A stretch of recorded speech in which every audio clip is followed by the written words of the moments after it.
नमस्ते, सदावत सले मातृभूमि में किशन आप सबका स्वागत करता हूं। चलिए शुरू करते हैं आज के डिफेंस समाचारों को। बढ़ते पहले डिफेंस अपडेट की तरफ, जो कि भारत के man portable anti tank missile technology को लेकर आ रही है। देहरादून की instrument research and development establishment ने man portable anti tank guided missile के लिए टारगेट एक्विजिशन सिस्टम यानी कि टैस का उड़ान परीक्षण सफलतापूर्वक पूरा किया है। इस परीक्षण को लाइडार और क्लाउड लाइडार सिस्टम से जांचा गया और इस प्रदर्शन के दौरान जो संकेत मिले थे लाइडार सिस्टम से, उसका मूल्यांकन किया गया और फिर इसकी विशेषताओं की काफी सराहना की गई। Man portable anti tank guided missile के लिए डिजाइन किया गया ये जो टास है वो एक मल्टी सेंसर सिस्टम है, जिसमें एक mid wave infrared thermal imager, एक डे कैमरा और एक आई सेफ लेजर फाइंडर शामिल है। बता दें कि इसका इस्तेमाल पोर्टेबल लॉन्चर पर करने से दिन और रात की निगरानी भी की जा सकती है, टारगेट एक्विजिशन किया जा सकता है और मिसाइल भी फायर की जा सकती है। और इस टैस सिस्टम की कुछ विशेषताएं दोस्तों, जैसे कि इसकी डिटेक्शन रेंज है 4500 मीटर की, पहचान की रेंज है 3500 मीटर की और आइडेंटिफिकेशन की रेंज है 2500 मीटर की। और दोस्तों ये जो परीक्षण हुए हैं इनकी सफलता बताती है कि man portable anti tank guided missile के लिए टास काफी महत्वपूर्ण होगा, जो कि हमारी रक्षा बलों की ऑपरेशनल इफेक्टिवनेस को काफी बढ़ाएगा। चलिए बढ़ते नेक्स्ट अपडेट की तरफ दोस्तों। हिंदुस्तान शिपयार्ड लिमिटेड ने रशियन निर्मित EKM क्लास पनडुब्बी को सफलतापूर्वक अनडॉक किया है और एक महत्वपूर्ण उपलब्धि हासिल की है। कई चुनौतियों का सामना करने के बावजूद रिकॉर्ड समय में इसे पूरा किया गया है और दोस्तों इसके जरिए भारत भविष्य में पनडुब्बी निर्माण के अवसरों के लिए अपनी स्थिति को मजबूत कर रहा है। 934 करोड़ रुपए की इस परियोजना से भारत के किलो क्लास बेड़े में तीसरी पनडुब्बी को फिर से पुनर्जीवित किया जा रहा है। रिफिट के बाद सिंधु कीर्ति पनडुब्बी को युद्ध के लिए अब तैयार किया जाएगा, जिससे भारतीय नौसेना की सक्रिय पनडुब्बी बेड़े में इसकी महत्वपूर्ण भूमिका शुरू हो जाएगी। बता दें कि इसके शामिल हो जाने से न केवल भारतीय नौसेना की ऑपरेशनल रेडीनेस बढ़ेगी, बल्कि रखरखाव के लिए विदेशी स्रोतों पर भी निर्भरता कम होगी।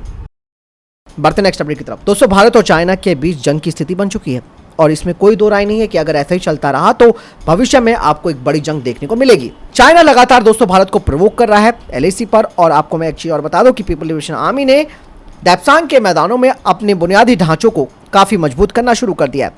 यहाँ पर नए हाईवेज और सड़कों को तैयार कर दिया गया है। साथ ही पैंगोंग झील के उत्तर और दक्षिण तट पर भी अपने सैन्य प्रतिष्ठान चाइना ने मजबूत करने शुरू कर दिए और ये इलाके भारत के दावे वाले क्षेत्रों में आते हैं। हालांकि भारत ने जवाबी कार्रवाई में लद्दाख क्षेत्र में अपनी सेना की डिप्लॉयमेंट बढ़ा दी है।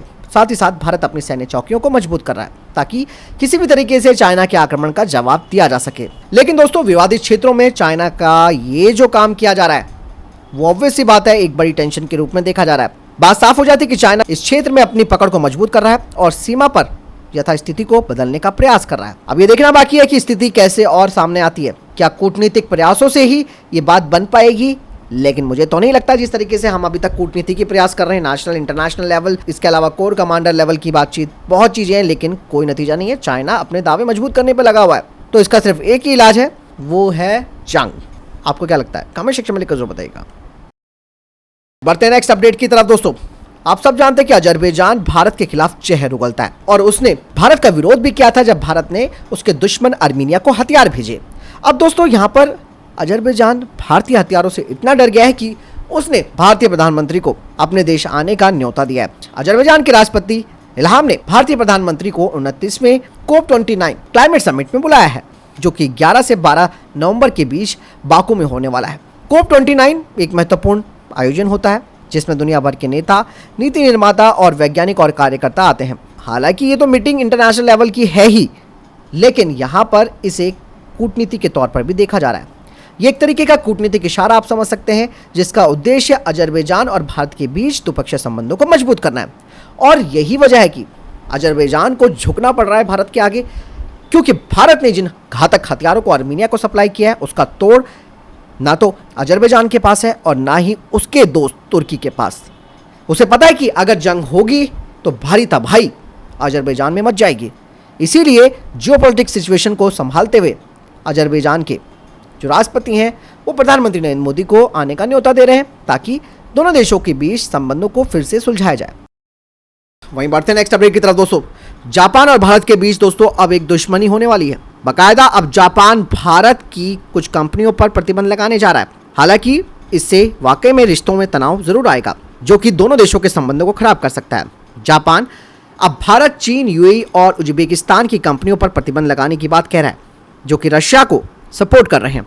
और ये बात तब सामने आई है जब भारत व्यापार और सुरक्षा दोनों मामलों में जापान का करीबी सहयोगी भी है। जापान के मुख्य सचिव योशिमासा ने कहा है कि वो यूक्रेन संघर्ष पर अमेरिका के साथ खड़ा है, लेकिन प्रतिबंध 4 क्वाड गठबंधन सदस्यों, जिसमें कि भारत, जापान, अमेरिका, ऑस्ट्रेलिया की कंपनियां आती हैं, उनको लक्षित किया जाएगा, जो रूस के साथ व्यापार कर रही हैं।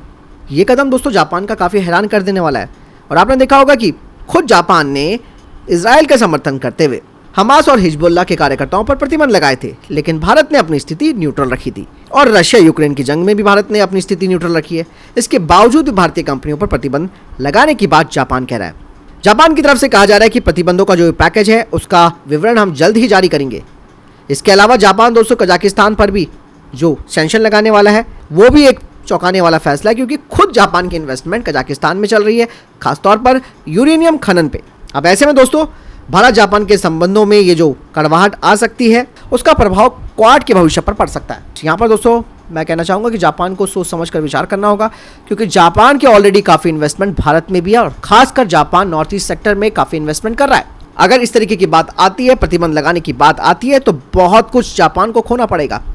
भले ही जापान अमेरिका के प्रेशर में आकर ये बात कह रहा है, और जापान दोस्तों एक मौका दे रहा है चाइना को। सभी क्वाड सदस्य देश आपस में उलझे रहें, एक दूसरे पर सैंक्शन लगाएं और उसके बाद फायदा चाइना को मिले।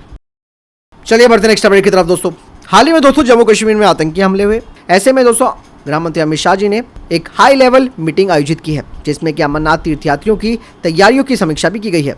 इस बैठक में एनएसए अजीत डोभाल, जम्मू कश्मीर के उपराज्यपाल मनोज सिन्हा, सेना के प्रमुख जनरल मनोज पांडे और अगले नए सेना प्रमुख के तौर पर नामित लेफ्टिनेंट जनरल उपेंद्र द्विवेदी मौजूद रहे। ऐसे में कहा जा रहा है कि एक बड़ा एक्शन लेने की तैयारी भी भारत सरकार कर रही है।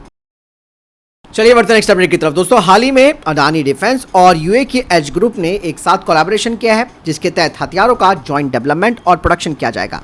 हालांकि डिफेंस एक्सपर्ट्स बताते हैं कि एज ग्रुप के 5 ऐसे प्रोडक्ट्स हैं जो काफी सुटेबल हैं भारत में लोकल प्रोडक्शन के लिए, जिसमें कि अल्तारी guidance kit for air to ground weapon, सिन्यार long range aerial combat vehicle, reach S fixed wing medium altitude long endurance UAV, arm robotic vehicles जो कि रिमोट कंट्रोल वेपन स्टेशन से लैस है। इसके अलावा एयर ट्रक लॉजिस्टिक यूएवीज जो कि 500 किलोग्राम के पेलोड ले जा सकते हैं। चलिए बढ़ते नेक्स्ट अपडेट की तरफ दोस्तों। एचएएल और new space technology CATS warrior loyal wingman program पर तेजी से काम कर रहे हैं, लेकिन कुछ रिपोर्ट बताती हैं कि एचएएल ने अब डिजाइन वर्क स्टार्ट किया है एक बड़े कैट वॉरियर 2 वेरिएंट का, जिसका 5 टन का ऑल ऑफ वेट होगा और ये कई वेपन पेलोड ले जा सकता है 500 किलोग्राम के। और इसमें स्वदेशी ST-FE25 इंजन लगा होगा पावर देने के लिए। इसका इंड्योरेंस टाइम 10 घंटे का होगा और इसका सर्विस क्रूज एल्टीट्यूड 35,000 फीट का होगा। बढ़ते नेक्स्ट अपडेट की तरफ दोस्तों। एचएएल के अधिकारी की तरफ से कहा गया है कि जितने भी ग्लोबल इंजन मैन्युफैक्चरर्स हैं वो एक specified thrust to weight ratio engine नहीं बनाते हैं, जो कि AMCA के लिए काफ़ी ज़रूरी है। इसीलिए इसमें गैस टरबाइन रिसर्च एस्टेब्लिशमेंट की भागीदारी काफ़ी ज़रूरी है, जो कि एक नए इंजन को तैयार करेगी फॉरेन ओरिजिनल इक्विपमेंट मैन्युफैक्चरर्स के साथ मिलकर AMCA प्रोग्राम के लिए।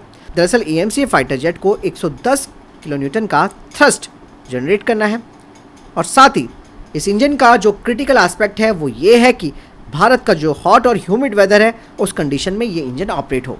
आपको बता दें कि 50 डिग्री सेल्सियस के तापमान पर पहुंचते ही फाइटर जेट की जो इंजन है वो ऐसे वातावरण में अपने थ्रस्ट पावर को 10% तक लूज करते हैं।